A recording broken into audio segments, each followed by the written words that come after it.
Assalamualaikum warahmatullahi wabarakatuh. Selamat siang, anak-anak. Siang, Bu. Selamat siang, Ibu. Selamat siang, Bu. Gimana kabarnya hari ini? Alhamdulillah baik. Alhamdulillah baik, Bu. Alhamdulillah, semoga kita semua selalu dalam keadaan sehat walafiat ya. Oke, sebelum memulai pelajaran, kita berdoa dulu ya. Silakan, Gina dipimpin. Baik, Bu. Untuk siang hari ini, sebelum kita mulai pembelajaran, mari kita berdoa menurut keyakinan dan kepercayaan masing-masing. Berdoa dimulai. Selesai. Ya, terima kasih Gina. Sebelumnya Ibu absen dulu ya. Adinda Luki.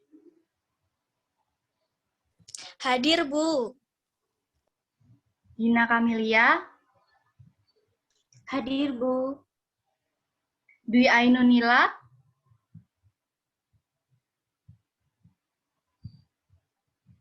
Dwi Ainunila. Hadir, Bu. Evi Kurnia. Hadir, Bu. Nadila Farajene.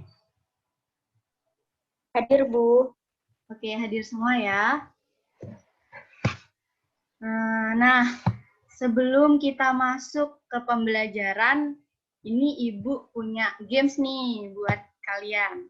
Biar tambah semangat, biar tambah fokus. Soalnya ini tak lihat kayaknya kalian udah pada rada ngantuk ya, kayaknya ya. Jadi, nama gamesnya adalah Saya Bilang. Nah, jadi caranya kalau misalnya Ibu nanti bilang saya bilang, kalian harus mempraktekkan apa yang Ibu suruh. Jadi contoh ya, saya bilang pegang kepala, nanti kalian pegang kepala. Pegang hidung, kalian pegang hidung. Gitu ya. Dan tapi itu harus ada kata-kata saya bilang di depannya. Kalau nggak ada kata saya bilang, jangan ditirukan. Paham ya? Paham, Bu. Oke. Siap-siap. Saya bilang pegang mulut. Oke. Saya bilang pegang kepala. Oke. Saya bilang pegang tangan. Ayo tangan, ayo. Tangan itu ini ya, anak-anak, bukan ini ya. Ini namanya lengan. Ayo, tadi siapa yang salah? Dinda salah ya tadi ya? Adinda, Bu, salah, Bu. Bu, megang HP. Ini Bu yang salah satunya megang HP. Oh iya. Apa? Ini yang terlihat terciduk megang lengan ini Dinda. Jadi Dinda ya yang kena ya. Iya, Bu, nggak apa-apa. Kita dapat mangsa satu. Kita cari satu lagi.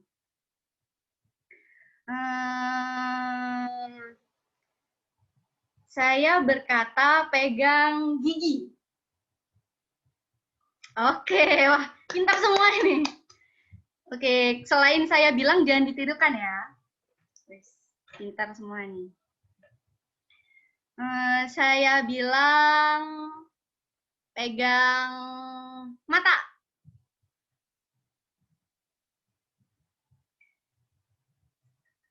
Dwi Ainunila. Oke. Pegang pundak.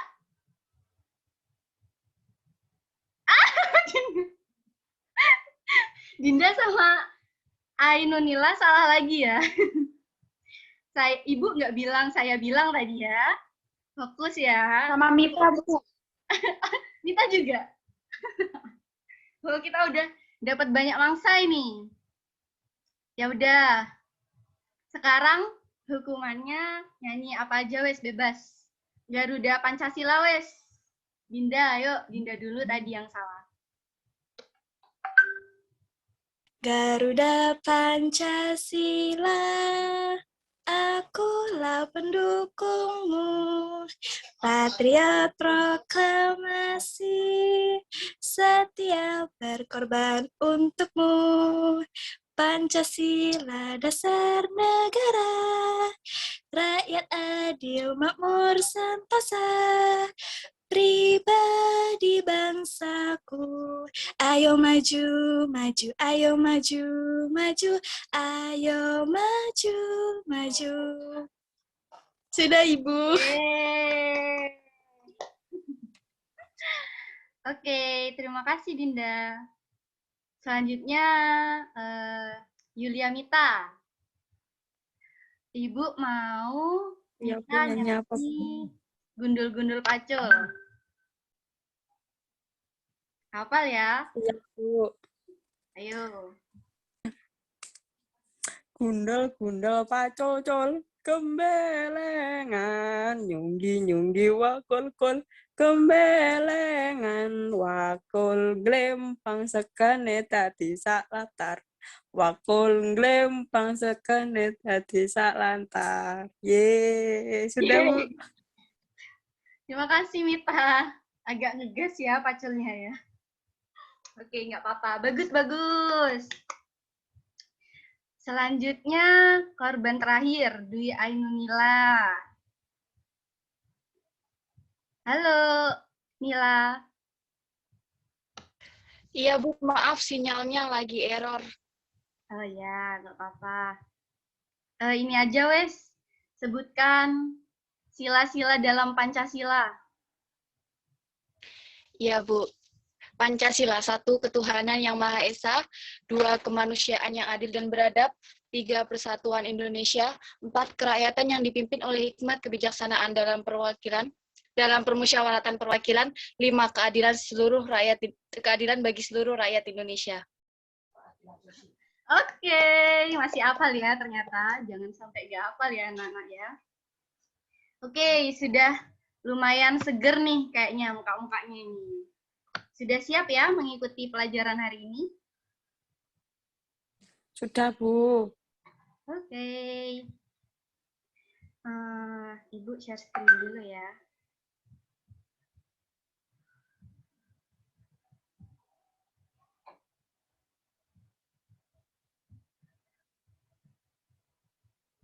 Nah, di pertemuan sebelumnya kita sudah membahas mengenai ilmu ekonomi dan permasalahannya. Di sana sudah dibahas bahwa kegiatan ekonomi terdiri dari produksi, distribusi, dan konsumsi. Nah, di pertemuan kali ini kita akan membahas mengenai pelaku ekonomi, di mana masih berhubungan dengan pertemuan sebelumnya ya terkait dengan kegiatan ekonomi.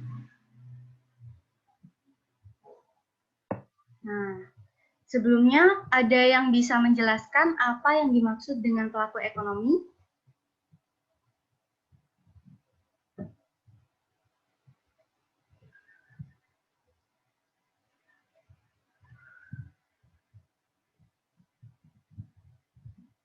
Ada yang bisa menjelaskan?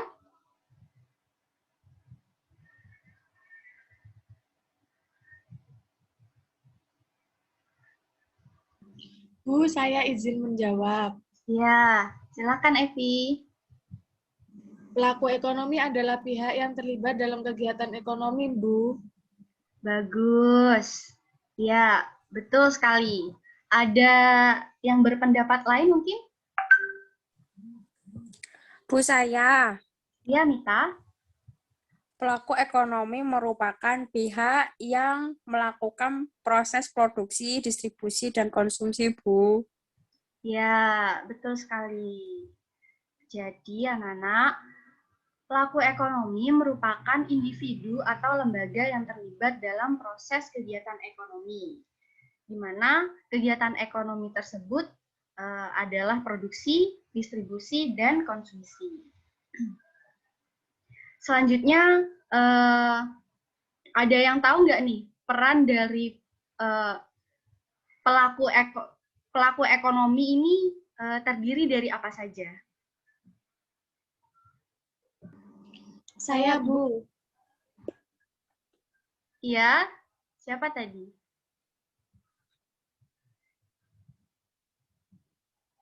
Evi ya? Iya, Bu, sama Dina. Evi kan sudah tadi, Dina sekarang ya. Silakan Dina, Iya, apa saja? yang termasuk dalam pelaku ekonomi itu ada rumah tangga produsen, rumah tangga konsumen, dan rumah tangga negara, Bu. Oh ya. Ya, betul sekali Dina. Cuman ada satu lagi yang belum disebutkan, yakni masyarakat luar negeri atau internasional. Nah, jadi di pertemuan hari ini kita akan membahas mengenai pelaku ekonomi yang terdiri dari rumah tangga produksi, rumah tangga konsumsi, rumah tangga negara, masyarakat luar negeri, dan satu lagi diagram lingkar atau circular flow diagram. Nah, tujuan dari pembelajaran hari ini adalah kalian dapat menjelaskan konsep dan peran dari pelaku ekonomi dan dapat menganalisis diagram lingkar atau circular flow diagram. Karena hal ini merupakan pengetahuan dasar ya bagi kalian untuk mempelajari tentang ekonomi. Kita bahas satu-satu ya. Yang pertama, rumah tangga produsen. Rumah tangga produsen merupakan organisasi atau badan usaha yang didirikan oleh seseorang atau sekelompok orang untuk menghasilkan barang atau jasa demi memenuhi kebutuhan masyarakat. Nah, jadi sesuai dengan namanya yang mengandung kata produsen, peran rumah tangga produsen ini adalah memproduksi sebuah barang atau jasa. Jadi produsen adalah individu atau pihak yang dapat mengubah atau menambah nilai dari suatu barang atau jasa. Nah, peran dari rumah tangga produsen sendiri kira-kira apa saja? Mungkin ada yang tahu?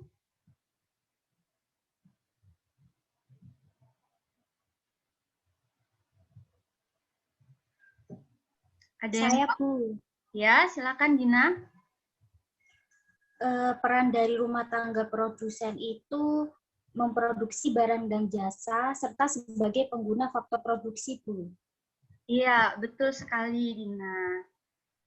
Jadi peran rumah tangga produsen tentunya yang pertama adalah memproduksi barang atau jasa dan menjual hasil produksinya tersebut kepada rumah tangga konsumen. Jadi ini adalah peran utama dari rumah tangga produsen. Yang kedua adalah sebagai pengguna faktor produksi seperti sumber daya alam, sumber daya manusia, modal, dan teknologi.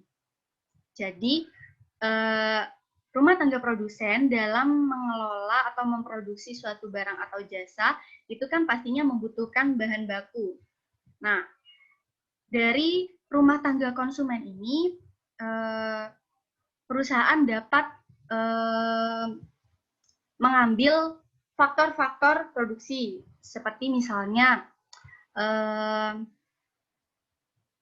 rumah tangga konsumen memiliki suatu tanah. Nah, nanti rumah tangga produsen dapat membeli tanah tersebut dari rumah tangga konsumen. Nah, itu salah satu contoh dari sumber daya alam.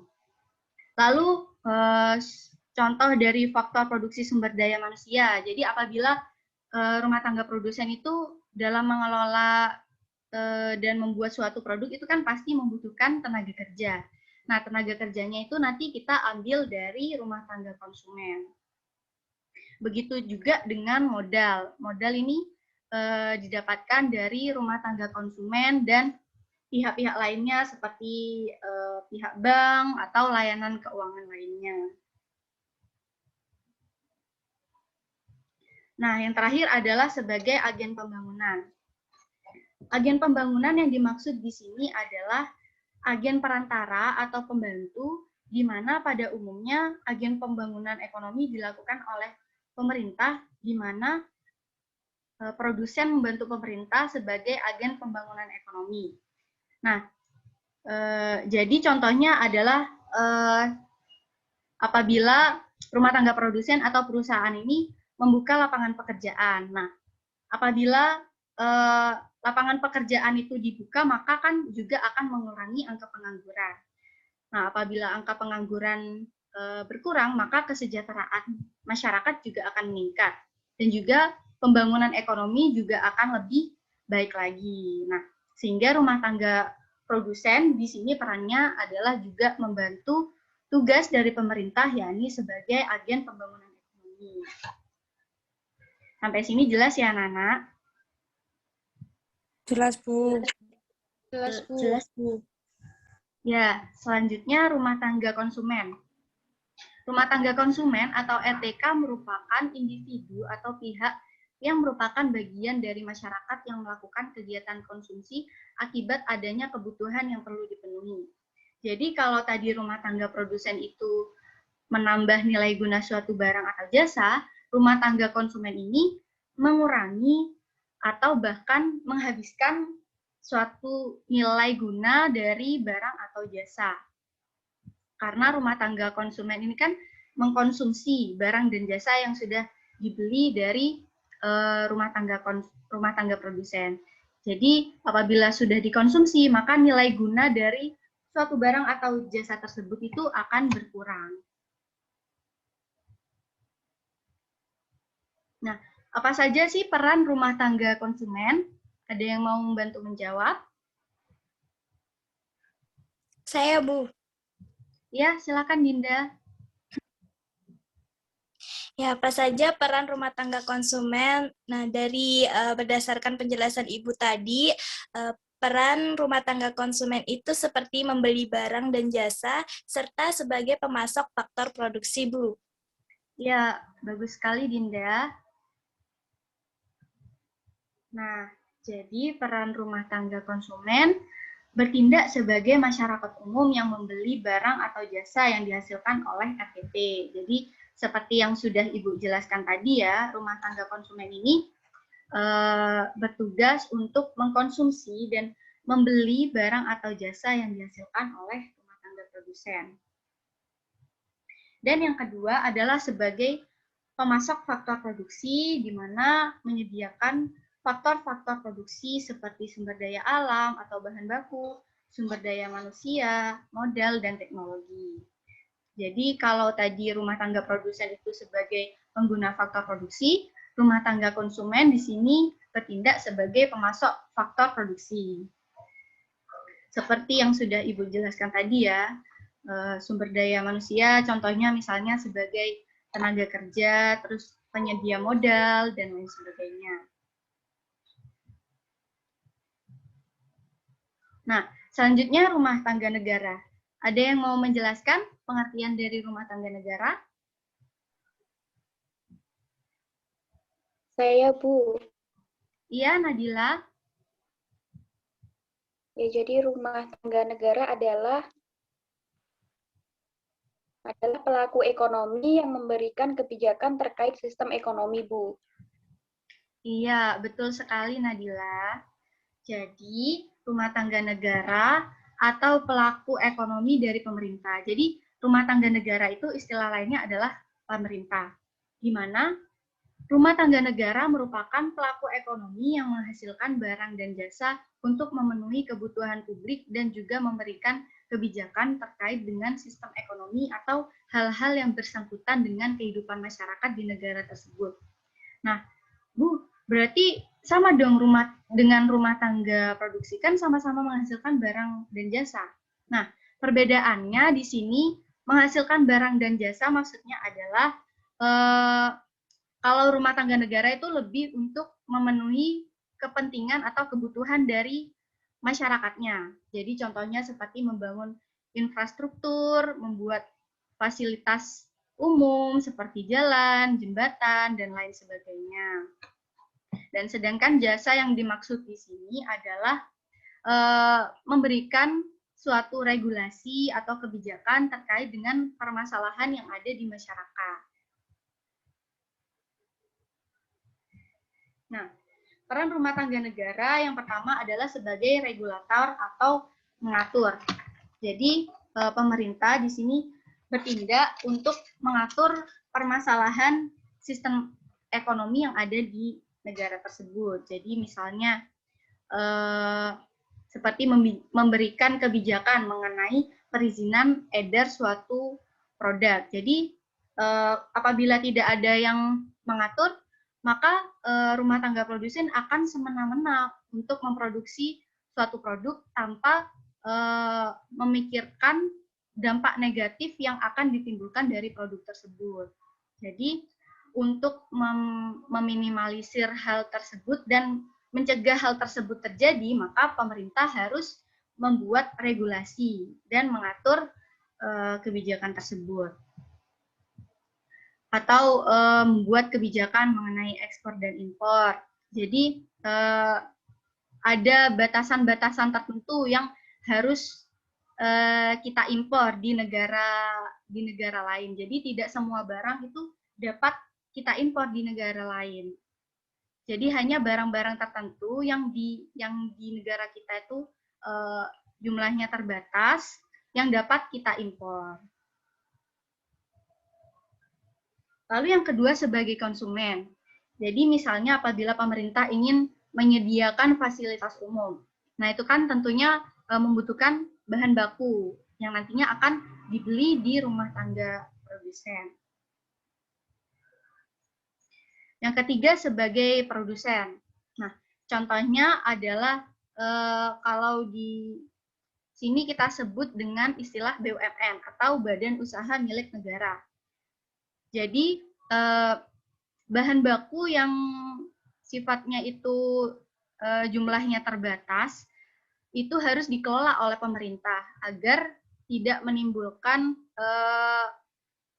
dampak negatif dari oknum-oknum yang tidak bertanggung jawab. Jadi harus dikelola dengan baik oleh pemerintah. Seperti contohnya Pertamina, di mana mereka memproduksi minyak menjadi bahan bakar. Dan yang terakhir sebagai agen pembangunan.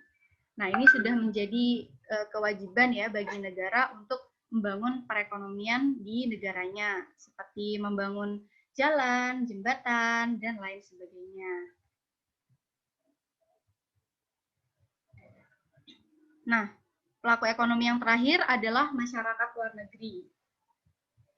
Nah, masyarakat yang berasal dari negara lain berperan untuk melakukan investasi pada perusahaan yang mengeluarkan obligasi, saham, maupun sekuritas lain, sehingga perusahaan tersebut dapat melaksanakan kegiatan produksi. Nah, jadi setiap negara kan memiliki sumber daya alam dan sumber daya manusia yang berbeda-beda, sehingga pastinya setiap negara itu saling berhubungan satu sama lain, saling membutuhkan satu sama lain. Jadi peran masyarakat luar negeri di sini sangat penting.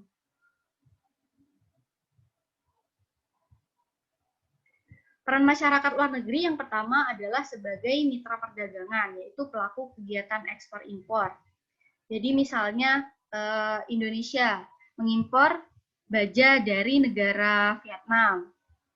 Dan sebaliknya Indonesia mengekspor kelapa sawit di Cina dan Eropa. Jadi kita sesuaikan dengan sumber daya alam dan potensi yang dimiliki di setiap negara. Jadi kan Indonesia berlimpah kelapa sawit dan kualitasnya juga bagus. Jadi kita ekspor ke luar negeri. Yang kedua sebagai pasar tenaga kerja. Mungkin di sini ada yang saudaranya bekerja di luar negeri.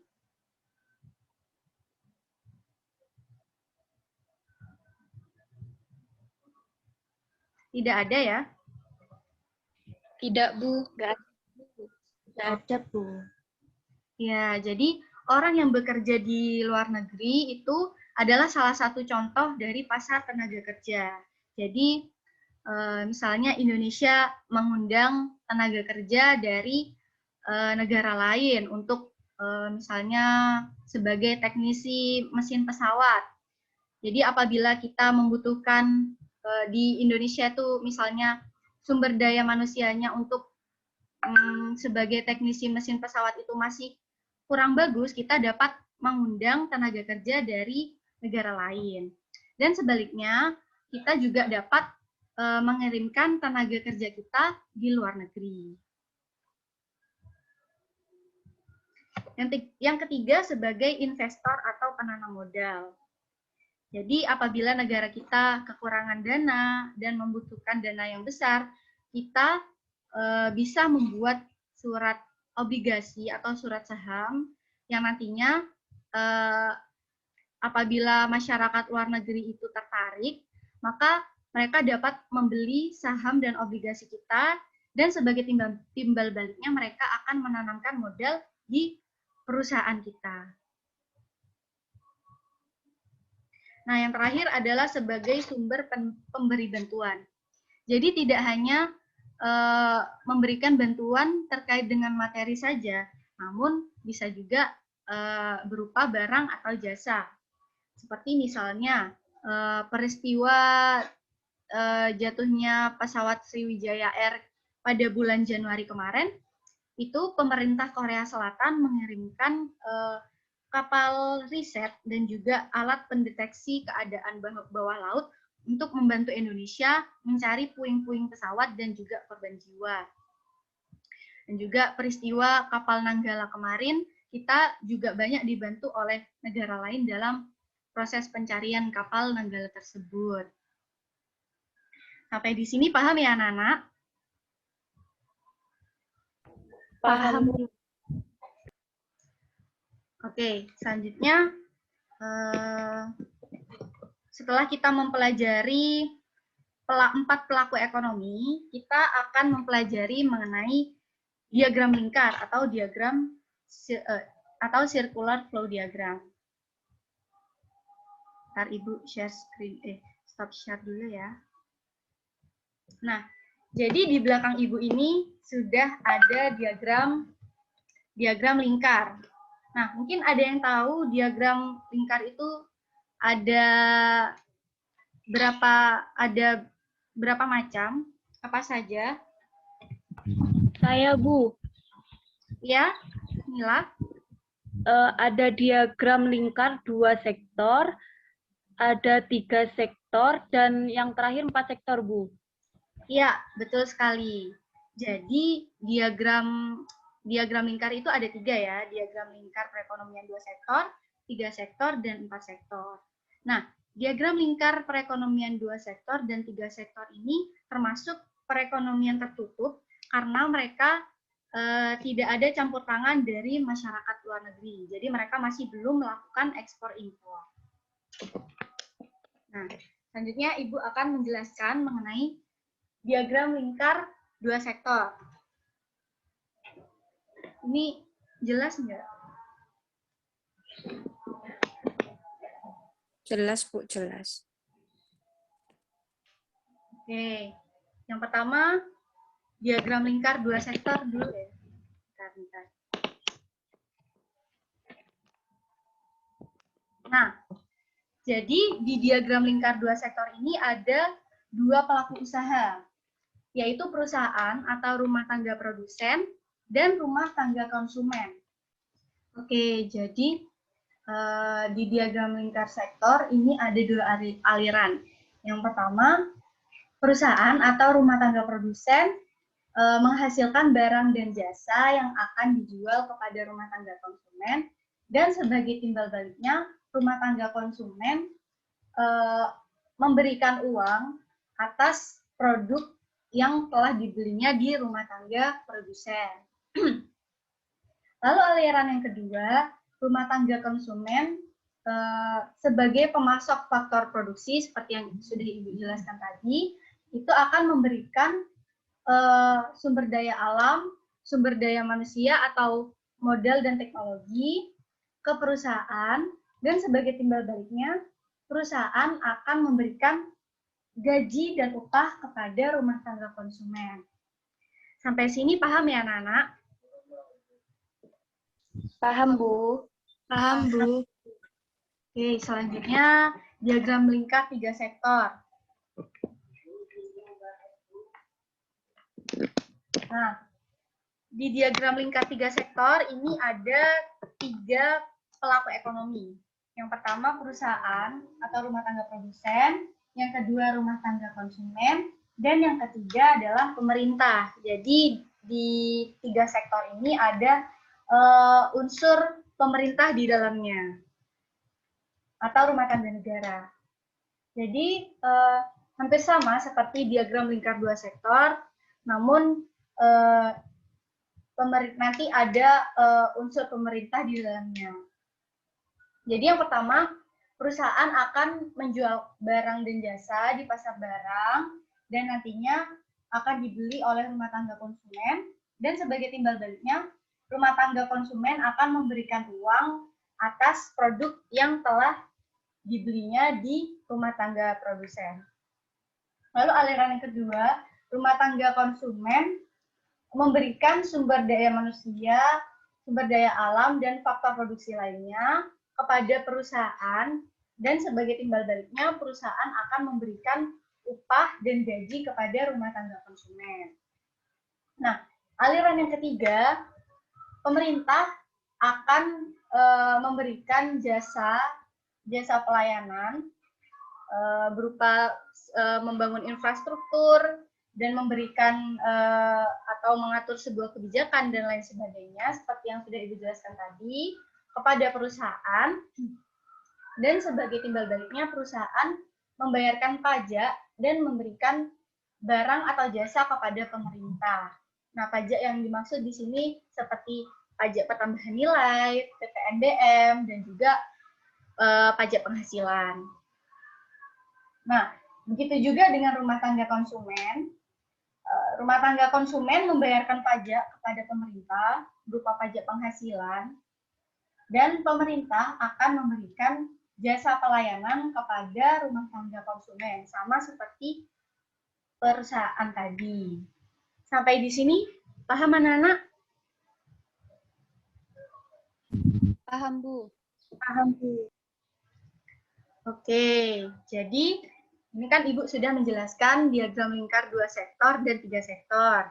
Nah, selanjutnya diagram lingkar 4 sektor ini Ibu mau kalian yang mengerjakan. Jadi di sini kan ada 7 orang. Nanti akan Ibu bagi menjadi 3 kelompok. Nanti pembagiannya akan Ibu share di WhatsApp group. Nanti kalian tugasnya adalah mencari diagram lingkar 4 sektor di Google.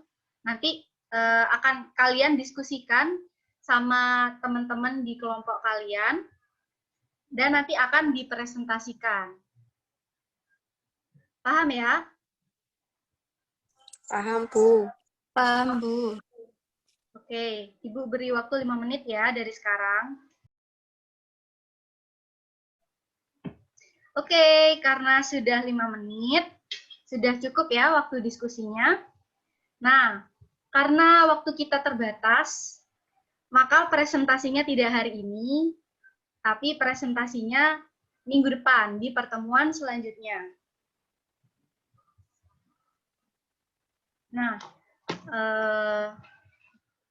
sebelum mengakhiri pertemuan hari ini, ada yang mau ditanyakan? Saya izin bertanya. Iya, silakan Dina.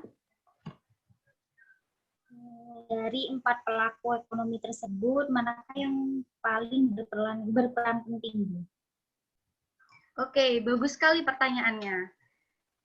Manakah dari 4 pelaku ekonomi tersebut yang berperan paling penting? Mungkin ada yang mau menjawab dulu. Ada yang tahu jawabannya? Saya, Bu. Iya. Silakan, Nila. Kalau menurut saya pemerintah, Bu, karena pemerintah yang membuat kebijakan terkait dengan sistem ekonomi. Iya. Nah, sebetulnya anak-anak 4 pelaku tersebut itu saling berhubungan satu sama lain dan sama-sama pentingnya. Namun apabila ditanyakan mana yang paling penting, Jawabannya adalah rumah tangga negara atau pemerintah. Kenapa? Karena pemerintah di sini yang membuat kebijakan dan regulasi terkait dengan semua sistem ekonomi, baik itu mengatur suku bunga, mengatur inflasi, dan juga mengatur sektor-sektor yang lainnya. Jadi apabila pemerintah ini dalam membuat strategi atau membuat regulasi itu salah langkah, maka akan berdampak cukup fatal bagi kelancaran perekonomian di negara tersebut. Nah, pemerintah di sini juga memiliki badan usaha milik negara ya, yang seperti sudah Ibu jelaskan tadi, di mana BUMN itu menguasai hampir semua sektor ekonomi, seperti perbankan, pertambangan, industri, perdagangan, dan lain sebagainya. Jadi peran pemerintah di sini sangat penting. Sampai sini paham ya, anak-anak? Paham, Bu. Baiklah, apakah ada pertanyaan lagi? Sudah cukup, Bu. Sudah cukup ya, karena waktunya juga sudah hampir habis. Oke, langsung Ibu simpulkan saja ya. Dari pertemuan hari ini kita sudah mempelajari mengenai pelaku ekonomi, di mana pelaku ekonomi merupakan pihak atau individu yang terlibat dalam kegiatan ekonomi seperti produksi, distribusi, dan konsumsi.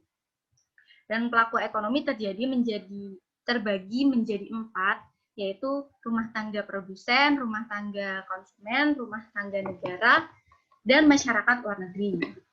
Di mana dari keempat pelaku tersebut itu saling berhubungan satu sama lain dan dirumuskan dalam diagram lingkar 2 sektor, 3 sektor, dan 4 sektor. Ya, itu kesimpulan dari yang sudah kita pelajari hari ini. Nah, sebelum menutup pertemuan hari ini, Ibu akan memberikan tugas kepada kalian. Ada tugas tambahan, jadi nanti Ibu akan mengirimkan lembar kerja di WhatsApp group. Nanti ada 5 soal yang harus kalian isi, dan akan dikumpulkan minggu depan. Nanti akan kita bahas bersama-sama setelah presentasi diagram lingkar 4 sektor. Jadi dipersiapkan ya, nanti 2 kelompok akan maju mempresentasikan diagram lingkar 4 sektor, dan setelah itu akan membahas soal yang sudah Ibu kirim di WhatsApp group. Ada pertanyaan terkait tugasnya? Tidak, Bu. Tidak, Bu. Oke. Baik, Bu. Sebelum mengakhiri pertemuan hari ini, marilah kita membaca Alhamdulillah bersama-sama. Alhamdulillahirrabbilalamin. Alhamdulillahirrabbilalamin. Terima kasih anak-anak atas perhatiannya. Jangan lupa PR-nya dikerjakan. Tetap jaga kesehatan. Sampai ketemu di pertemuan selanjutnya. Ibu tutup. Wassalamualaikum warahmatullahi wabarakatuh. Waalaikumsalam warahmatullahi wabarakatuh.